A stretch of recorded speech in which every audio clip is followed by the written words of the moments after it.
नमस्कार, KP news 24/7 के bulletin में आप सभी का स्वागत है। मैं हूं पूजा आपके साथ। चलिए सबसे पहले देखते हैं मुख्य समाचार। बीदर के वार्ड नंबर 4 पंचाल ताली में स्थानीय लोगों ने वार्ड नंबर 32 के कॉर्पोरेटर मोहम्मद नवाज खान का स्वागत और सम्मान किया। प्रियांक खरगे ने साबित अवैधता के बावजूद नियुक्ति का दिया आदेश। केंद्रीय मंत्री एचडी के ने दस्तावेजों के साथ लगाया आरोप। कर्नाटक सरकार केपीएससी घोटाले में शामिल आईएएस अधिकारी ज्ञानेंद्र गंगवार को भगा दिया। केंद्रीय मंत्री प्रहलाद जोशी ने लगाया आरोप। महाराष्ट्र में मराठी सीखने के लिए ऑटो चालकों को मुख्यमंत्री देवेंद्र फडणवीस ने दी बड़ी राहत। संजय राउत बोले, क्या दिल्ली के दबाव में झुके फडणवीस। कांग्रेस नेता सैम पित्रोदा के मंदिरों को लेकर दिए बयान ने चढ़ा दिया सियासी पारा। बीजेपी बोली, हिंदू आस्था का अपमान करना कांग्रेस की आदत है। चवन्नी की बात छोड़िए, आप एक आने के नेता नहीं रहेंगे। अखिलेश यादव के बयान पर भाजपा के संगीत सोम का पलटवार।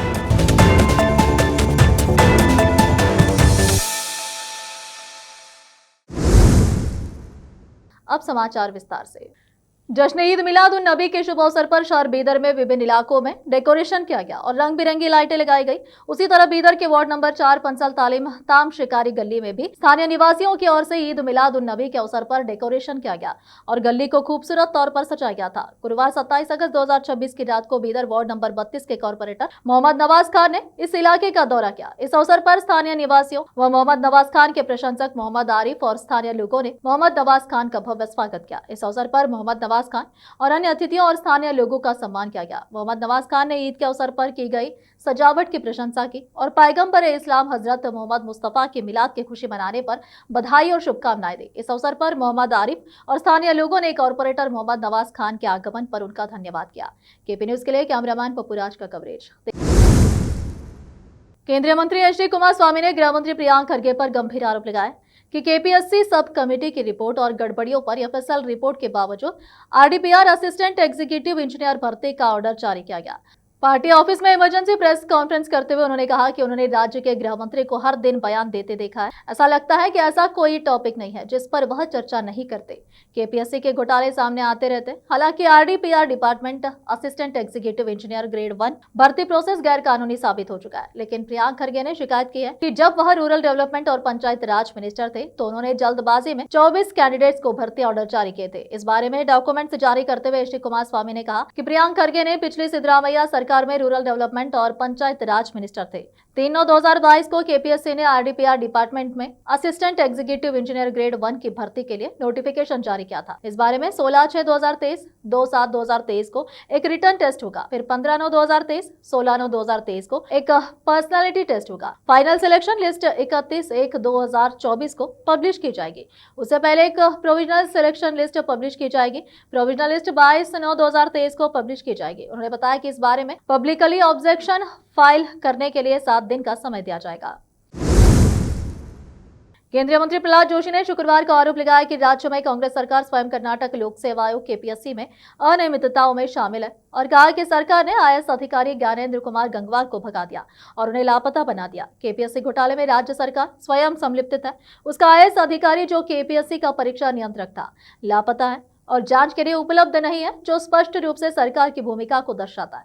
सरकार ने स्वयं उसके भागने की व्यवस्था की, क्योंकि यदि वह उपलब्ध होता तो सरकार की गलती उजागर हो जाती। वह सरकार की सुरक्षा के बिना गायब नहीं हो सकता। उन्होंने कहा कि जोशी ने कहा, मुख्यमंत्री डीके शिवकुमार एक दार्शनिक की तरह बोलते हैं और उनके बयानों का तभी कुछ अर्थ होगा जब सरकार अधिकारी को पूछताछ के लिए पेश करे और घोटाले में शामिल सभी लोगों का पता लगाए।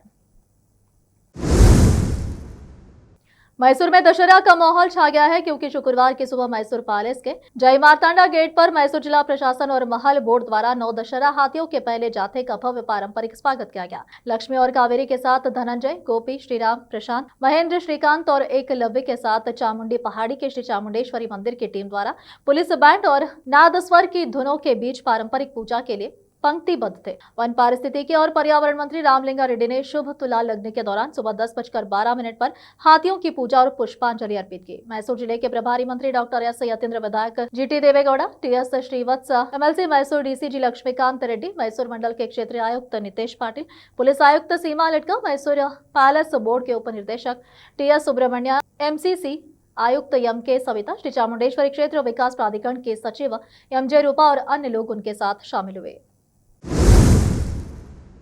रक्षाबंधन के अवसर पर झारखंड सरकार के कृषि पशुपालन एवं सहकारिता मंत्री शिल्पी नेहा तिर्की ने कर्नाटक के मुख्यमंत्री डीके शिव कुमार को राखी बांधकर रक्षाबंधन की शुभकामनाएं दी। इस दौरान दोनों के बीच आत्मीय मुलाकात हुई और भाई बहन के स्नेह, विश्वास एवं सम्मान के प्रतीक इस पावन पर्व की शुभकामनाएं साझा की गई। रक्षाबंधन के इस मौके पर हुई मुलाकात में सामाजिक सौहार्द के संदेश के साथ झारखंड और कर्नाटक के बीच कृषि, पशुपालन और सहकारिता के क्षेत्र में सहयोग की संभावनाओं पर भी चर्चा हुई। मंत्री शिल्पी नेहा कीर्ति ने कहा कि रक्षाबंधन केवल एक पर्व नहीं है, बल्कि यह आपसी स्नेह, विश्वास, सम्मान और सामाजिक सौहार्द का संदेश देने वाला अवसर भी है। इस पवित्र रिश्ते की भावना समाज और देश को एकजुट करने की प्रेरणा देती है। उन्होंने कहा कि रक्षाबंधन जैसे पर्व आपसी रिश्तों को मजबूत करने के साथ सामाजिक एकता और सद्भाव की भावना को भी बढ़ावा देता है। अब फिलहाल एक छोटा सा ब्रेक।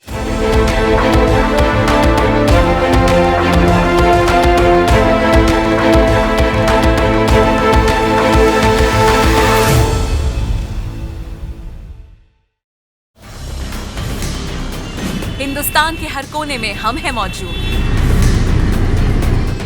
24 घंटे हालात पर गहरी नजर, खबरों से जुड़े चुपते सवालात और आपको दिखाता है धार्मिक, सामाजिक, राजनीतिक, लोकल और इंटरनेशनल न्यूज की सबसे बेहतर कवरेज, जो आपको रखती है हर पल बाखबर। देश और दुनिया भर की खबर के लिए देखते रहें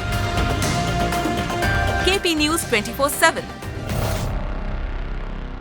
नूर एजुकेशन ट्रस्ट बीदर की ओर से चलाया जाने वाला नूर एमएड और BEd college Bidar, recognized by NCTE Delhi, affiliated to Bidar University, Bidar. Admissions open for the academic year 2025 to 26.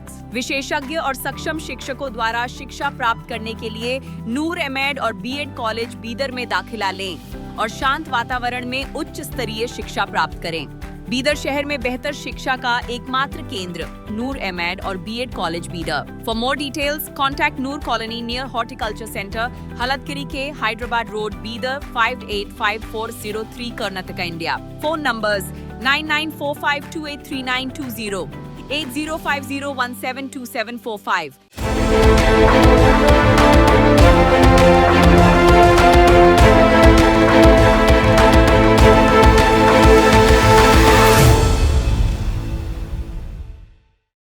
Break के बाद आप सभी का स्वागत है। आइए देखते देश के अन्य समाचार। महाराष्ट्र में ऑटो और टैक्सी चालकों के लिए मराठी सीखने की अनिवार्यता के बीच मुख्यमंत्री देवेंद्र फडणवीस ने बड़ी राहत दी है। सरकार ने गैर मराठी चालकों को कामकाजी मराठी सीखने के लिए अब 1 साल का समय दिया है। इससे उन चालकों को तत्काल कार्रवाई और रोजी रोटी छीनने का डर खत्म हुआ है।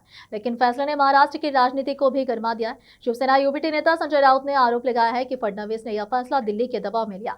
संजय राउत ने आरोप लगाया कि मराठी भाषा सीखने की पहल वापस लेने या उसमें राहत देने के पीछे दिल्ली का दबाव था। उन्होंने इसे भाजपा की सहयोगी शिवसेना के लिए भी संदेश बताया। राउत ने कहा कि यह फैसला सिर्फ भाषा का मामला नहीं है, बल्कि महायुति के भीतर राजनीतिक ताकत और नेतृत्व को लेकर भी संकेत देता है। उन्होंने शिवसेना के मंत्रियों को इस फैसले के खिलाफ आवाज उठाने की चुनौती भी दी। मुख्यमंत्री देवेंद्र फडणवीस ने गैर मराठी ऑटो और टैक्सी चालकों को कामकाजी मराठी सीखने के लिए 1 साल की मोहलत दी है। इस अवधि में भाषा की कमी के कारण उनके खिलाफ कार्रवाई नहीं होगी। पहले सरकार ने अगस्त की समय सीमा तय की थी। परिवहन विभाग की ओर से मराठी की परीक्षा में असफल रहने वाले चालकों को नोटिस भी दिए गए थे। अब तत्काल कार्रवाई रुकने से बड़ी संख्या में चालकों को राहत मिली है। नेपाल में आई भीषण बाढ़ में अभी तक 469 लोगों की मौत की पुष्टि हो चुकी है। 1500 से अधिक लोग लापता है। नेपाल के इस विषाणकारी त्रासदी ने भारत को भी गहरा जख्म दिया है। नेपाल में रह रहे भारत के सैकड़ों लोग इस हादसे के बाद से ट्रेसलेस है। इसमें कई लोग कैलाश मानसरोवर की पवित्र यात्रा पर गए थे। लेकिन इस बीच आंध्र प्रदेश के एक ऐसे श्रद्धालु की कहानी भी सामने आई है, जिसने जाको राखे साइया मार सके ना कोई वाली कहावत को फिर से चरितार्थ कर दिया। आंध्र प्रदेश के ये 10 श्रद्धालु नेपाल बाढ़ के रास्ते में फंस सकते थे, लेकिन ड्राइवर की सूझबूझ और वीजा में देरी उनके लिए वरदान बन गई है। दरअसल आंध्र प्रदेश के भीमली और विशाखापट्टनम के 10 तेलुगु श्रद्धालुओं का एक समूह नेपाल की यात्रा पर था। ये लोग शाइन ट्रेवल्स के जरिए तीर्थ यात्रा पर निकले और उनके साथ भीमली के ZPTC सदस्य गाडू वेंकटप्पाडू भी मौजूद थे। समूह का कहना है कि चीन का वीजे मिलने में हुए 3 दिन की देरी ने उनकी जान बचा दी। कांग्रेस नेता सैम पित्रोदा के मंदिरों को लेकर दिए बयान ने एक बार फिर सियासी पारा चढ़ा दिया है। पित्रोदा ने देश की प्राथमिकताओं पर सवाल उठाते हुए स्कूल, रोजगार और विकास जैसे मुद्दों की बात की। इस दौरान उन्होंने मंदिरों के निर्माण और बढ़ते धार्मिक फोकस का जिक्र किया। उनका तर्क था कि सिर्फ मंदिर बनाने से देश की रोजगार समस्या हल नहीं होगी। बस फिर क्या था? बीजेपी ने इस बयान को हाथों हाथ लिया और कांग्रेस पर हिंदू आस्था और भारतीय संस्कृति का अपमान करने का आरोप लगा दिया। बीजेपी नेताओं ने कहा कि मंदिर और स्कूल को आमने सामने खड़ा करना ही गलत है। पार्टी का कहना है कि शिक्षा और रोजगार जरूरी है, लेकिन देश की धार्मिक और सांस्कृतिक विरासत भी उतनी ही महत्वपूर्ण है। संगाड़ी जिले के जहीराबाद एरिया हॉस्पिटल में डॉक्टर नहीं थे, जिससे मरीजों और एक्सीडेंट में मारे गए लोगों के परिवारों को मुश्किलों का सामना करना पड़ा। एक रोड एक्सीडेंट में मारे गए 2 लोगों की बॉडी पोस्टमार्टम के लिए हॉस्पिटल लाई गई। हालांकि एक्सीडेंट सुबह करीब 10:30 पर हुआ था, लेकिन जहीराबाद एरिया हॉस्पिटल में डॉक्टर न होने की वजह से रात 8 बजे तक भी पोस्टमार्टम नहीं हो पाया था। पता यह भी जा रहा है कि हॉस्पिटल सुपरिटेंडेंट और आरएमओ भी नहीं थे। मरीजों और उनके अटेंडेंट ने सरकारी एरिया हॉस्पिटल में ड्यूटी डॉक्टर, सुपरिटेंडेंट और आरएमओ के न होने पर चिंता जताई। इस बीच एक्सीडेंट में मारे गए लोगों के रिश्तेदारों ने सरकारी हॉस्पिटल के सामने और नेशनल हाईवे के पास प्रोटेस्ट किया और मांग की कि डीसीएम गाड़ी का मालिक संगाड़ी जिले के कोहिर मंडल के सजापुर गांव के पास हुए रोड एक्सीडेंट में मारे गए लोगों के परिवारों को मुआवजा दे। प्रोटेस्ट की वजह से ट्रैफिक में रुकावट आई। पीड़ितों के रिश्तेदारों ने यह भी आरोप लगाया कि कोहिर एसआई उनकी शिकायत दर्ज नहीं कर रहा है और उन्होंने अधिकारी के खिलाफ तुरंत कार्रवाई की मांग की। उन्होंने कोहिर एसआई के खिलाफ कार्रवाई की मांग करते हुए जहीराबाद टाउन पुलिस स्टेशन के सामने एक और विरोध प्रदर्शन किया। जहीराबाद से संवाददाता मोहम्मद नेमतुल्लाह की रिपोर्ट। अब फिलहाल एक और छोटा सा break. Noor Education Trust Bidar की ओर से चलाया जाने वाला नूर एमएड और BEd college Bidar, recognized by NCTE Delhi, affiliated to Bidar University, Bidar. Admissions open for the academic year 2025 to 26. विशेषज्ञ और सक्षम शिक्षकों द्वारा शिक्षा प्राप्त करने के लिए नूर एमएड और बीएड कॉलेज बीदर में दाखिला लें और शांत वातावरण में उच्च स्तरीय शिक्षा प्राप्त करें। बीदर शहर में बेहतर शिक्षा का एकमात्र केंद्र नूर एमएड और BEd college Bidar. For more details contact Noor colony near horticulture centre, Halatgiri के Hyderabad road, Bidar 585403 Karnataka, India. Phone numbers 9945283920, 8050172745। Break के बाद आप सभी का स्वागत है। आइए देखते हैं देश के अन्य समाचार। अखिलेश यादव ने पिछले दिनों मीडिया से बात करते हुए जयंत चौधरी और उनकी पार्टी रालोद पर तंज कस दिया था। उनका कहना था कि हमने जिनको 54 से रुपया बना दिया था वे छोड़कर चले गए। इस बयान के कई दिन बीत चुके हैं, लेकिन अब तक राजनीतिक आरोपों का दौर जारी है। जयंत चौधरी ने इस पर पलटवार किया था और भाजपा की इसके बहाने चाटों की गोलबंदी करने में जुटी है। इस बीच मेरठ की सरधना सीट से विधायक रहे संगीत सोम ने भी अखिलेश यादव पर हमला बोला है। रक्षाबंधन को लेकर आयोजित एक कार्यक्रम को संबोधित करते हुए संगीत सोम ने कहा है कि किसान बिरादरी का अखिलेश यादव ने अपमान किया है। उनको इसकी कीमत चुकानी होगी और किसान तबका उनको एक आने का नहीं रहने देगा। संगीत सोम ने कहा कि अखिलेश यादव पीडीए की बात करते हैं। आपको और आपके पिताजी को नेता बनाने वाले कोई था तो वह किसानों के मसीहा चौधरी चरण सिंह थे।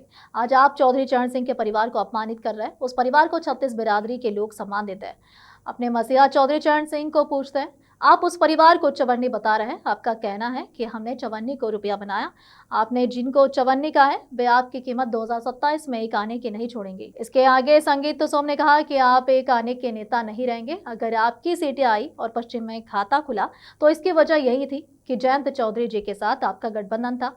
अब आप पश्चिम में खाता नहीं खोल सकते क्योंकि आपने पूरी किसान बिरादरी का अपमान किया था। अब यह किसान बिरादरी आपका खाता नहीं खुलने देगी।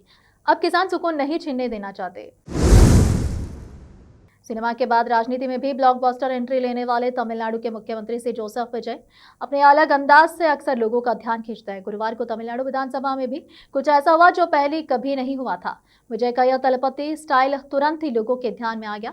दरअसल गुरुवार को तमिलनाडु विधानसभा में मुख्यमंत्री सी जोसेफ विजय अपनी निर्धारित कुर्सी छोड़कर सहज रूप से आगे की पंक्ति में मंत्रियों के बीच जाकर बैठ गए। यह कदम विधानसभा में बैठने की लंबे समय से चली आ रही परंपरा से एक बड़ा बदलाव माना जा रहा है।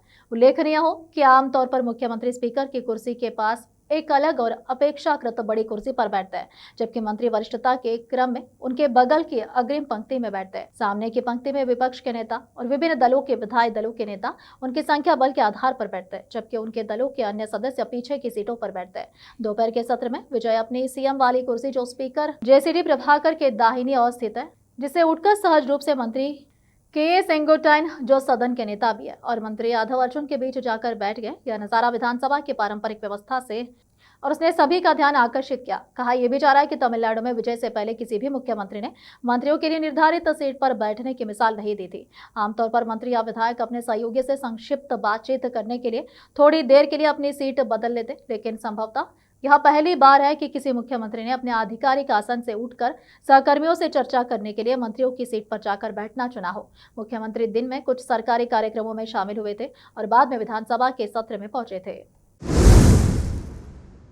नेपाल त्रासदी के बीच चीन में अभी आया जोरदार भूकंप आया है। चीन के सिचुआन प्रांत में धरती कांपी है। नेपाल से सटे चीन में यह भूकंप शुक्रवार को आए। तिब्बत और नेपाल में त्रासदी के बीच इस भूकंप झटकों ने लोगों को डरा दिया। वहीं भारत में मणिपुर में भी भूकंप के झटके महसूस हुए।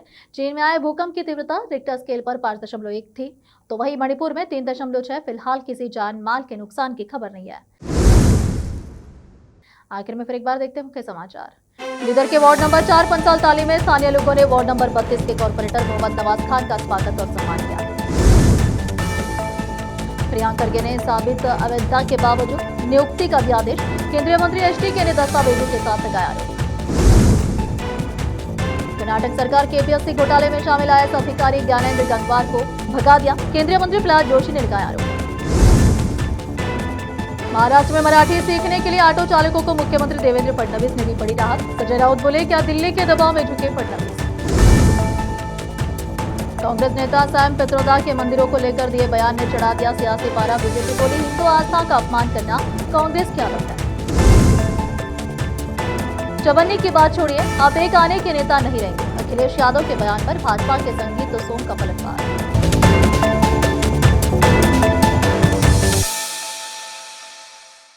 केपी न्यूज के इस बुलेटिन में इस वक्त के लिए इतना ही। देश विदेश और स्थानीय समाचारों के लिए देखते रहिए आपका अपना चैनल केपी न्यूज 24/7। अधिक जानकारी के लिए चैनल को लाइक, शेयर और सब्सक्राइब करना ना भूलें। धन्यवाद।